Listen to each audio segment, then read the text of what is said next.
इस वीडियो में हम लोग जो हमारी 7वीं की गणित की पुस्तक है उसमें जो अध्याय 12 है उसमें जो सवाल दिया हुआ है, एक सवाल उसी को ले लेते हैं। थोड़ा सा सवाल बड़ा है, पूरा हल करेंगे और हल करके देखेंगे। तो इस सवाल को हम लोग समझेंगे तो उम्मीद है कि हमारे में जो थोड़ी बहुत भ्रांतियाँ होंगी, जो शंका होगी, वो आसानी से दूर हो जाएगी और लगभग हम ऐसे किसी भी सवाल को हम हल करने में सक्षम होंगे। चलिए देखते हैं ना। ये तीसरा प्रश्न है, संलग्न चित्र में L समांतर M, ये L समांतर है M के और एक तिर्यक रेखा है N जो इसको काट रही है ना। इसमें बोलता है पहला एकांतर कोणों के जोड़ों को लिखिए। हम लोग लिख लेते हैं पहले एकांतर कोण के जोड़े, इसके जोड़े, पहला जोड़ा हम लोग ले लेते हैं। चूँकि इसमें सिर्फ एकांतर कोण के जोड़े लिखे हुआ है तो हम सभी को लिख सकते हैं जैसा भी है ना।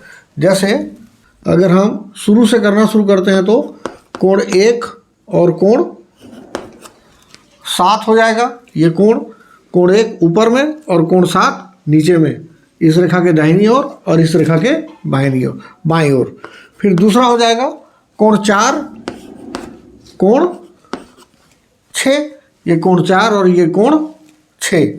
तीसरा जोड़ा हम लोग देखते हैं जो अब अंतः एकांतर कोणों का होगा, तो कोण 2 जो है वो कोण 8 से हो जाएगा। ये कोण 2 और कोण 8 जैसा बताया था, उल्टा जेड के समान बनता है बोल के, है ना। फिर चौथा एकांतर कोण कौन सा जाएगा, कोण 3 का कोण 5 से। ये आपको 4 जोड़े आपको एकांतर कोणों के मिलते हैं। ऐसे ही बोलता है बाह्य कोणों को लिखिए। अगर सिर्फ बाह्य कोणों को लिखना है हम लोगों को तो बाहर में हमको 4 कोण दिखते हैं तो हमारे पास में कितने जोड़े बनते हैं, 2 जोड़े बनते हैं, है ना। और चूंकि सिर्फ बाह्य कोणों को लिखे बोल रहा है, जोड़ों को लिखने के लिए नहीं बोल रहा है, तो हम लोगों को सीधा लिख सकते हैं कि कोण 1, कोण 4, कोण 6 और कोण 7, ये चारों जो है वो उसके बाह्य कोण हो जाएंगे। ये कोण 1, कोण 4, कोण 6 और कोण 7। अब यहाँ बोलता है अंतः कोणों को लिखिए। अगर आप अंतः कोणों को लिखते हैं, ये पहला हो गया, ये दूसरा है और ये तीसरा। यदि आपको अंतः कोणों को लिखने के लिए बोलता है तो उसके अंदर में जो कोण है उनको लिख दीजिए। अब इन दोनों रेखाओं के बीच में कौन से कोण बन रहे हैं, 2, 3, 5 और 8 बराबर होता है कोण 2, कोण 3, कोण 5, कोण 8। कोण 2, कोण 3, कोण 5, कोण 8। ये अंतः कोण के 4 कोण मिल जा रहे हैं आपको। 4 आपको बाह्य कोण में मिले और 4 अंतः कोणों में मिले। जब जोड़े बनाएंगे तो हमको 2 जोड़े इसमें मिल जाएंगे, 2 जोड़े इसमें मिल जाएंगे, कुल 4 जोड़े हो जाएंगे एकांतर कोणों के, है ना। अब बोलता है संगत कोणों के जोड़ों को लिखिए। यदि आप संगत कोणों के जोड़ों को लिखना चाहते हैं, अब चूंकि जोड़े बोल दिया है तो आप जोड़े के रूप में लिखेंगे उन लोग को, है ना। तो पहला जोड़ा आपको जैसा मैंने बताया था कि एक ऊपर की तरफ मिलेगा तो दूसरा भी उसके दूसरी रेखा के ऊपर की तरफ मिलेगा। एक पहला बाएं तरफ दाहिनी तरफ से ले रहे हैं तो दूसरा भी आपको दाहिनी तरफ ही मिलेगा। तो 1 और 5 ये जोड़े हैं, कोण 1 और कोण 5, ये पहला जोड़ा मिल जाएगा।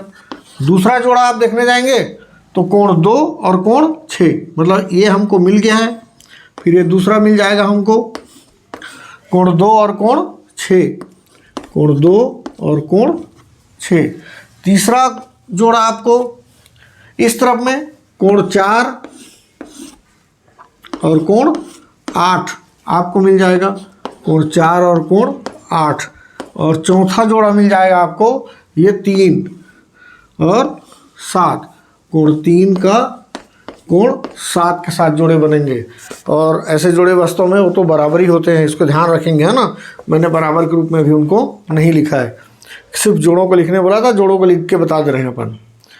अब ये बोलता है अंतः कोणों के युग्मों को लिखिए बोल रहा है ना। अंतः कोणों के युग्मों को लिख लेते हैं, देखते हैं अंतः कोण के जोड़े।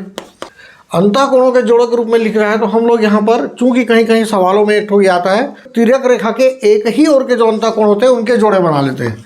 जैसे इस तिर्यक रेखा के एक ही ओर में 2 और 5 है तो ये दोनों के जोड़े बन जाएंगे, कोण 2 और कोण 5 और ये 3 और 8 के, कोण 3 और कोण 8 के।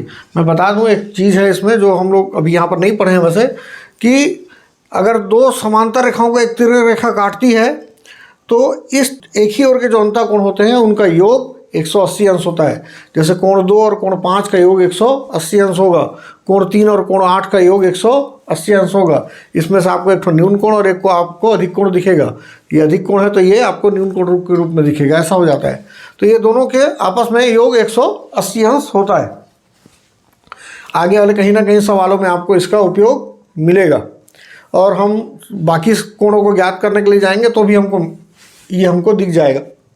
अब इसमें जो छठवां है, जिसको मैं बोल रहा था कि सबसे ज़्यादा आपको मेहनत उसी में करनी पड़ेगी, यहाँ बोलता है कोण 5 बराबर, कोण 5 का मान जो है वो है 70 अंश है इस कोण 5 का।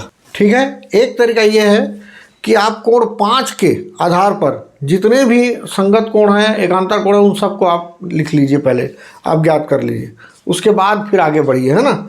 जैसे चूंकि कोण 5 बराबर 70 अंश है, तो एक तरीका ये होता है कि आप अभी जैसा मैंने बताया था कि कोण 5 और कोण 2 का मान का योग 180 अंश होता है। तिर्यक रेखा के एक ही ओर के अंतःकोण के जोड़े जो होते हैं उनका योग 180 अंश होता है, उन लोग को संपूरक होता है बोलते हैं, है ना। तो कोण 5 बराबर 70 अंश है। अब इसके आधार पर जितने भी कोण होंगे उसको पहले हम निकाल लेते हैं, इसके संगत कोण भी और इसके एकांतर कोण भी देखते जाते हैं। जैसे कोण 5 बराबर हो जाएगा कोण 1 बराबर 70 अंश, क्योंकि ये आपस में संगत कोण है। कोण 5 बराबर कोण 3 हो जाएगा, ये भी 70 अंश होगा, ये अंतः एकांतर कोण है। लो, ये कोण 5 जो है वो कोण 3 के बराबर होगा, कोण 5 जो है वो कोण 1 के बराबर होगा, इसलिए दोनों आपस में आपको दो कोण आपको मिल जाते हैं इसके साथ में। अब चूंकि आपके पास कोण 1 है, तो कोण 1 का, हाँ, तो जैसा हम लोग पहले पढ़े हैं उसके आधार पर हम लोग ले लेते हैं कि कोण 5 और कोण 2 जो है वो अंतःकोण के जोड़े हैं। जैसा मैंने बताया था कि इन दोनों का योग 180 अंश होता है, तो कोण 5 धन कोण 2 बराबर हो जाता है 180 अंश। ये अंतःकोण के जोड़े हैं इन लोग, जिनका योग आपको 180 अंश होता है। कोण 5 धन कोण 2 बराबर 180 अंश।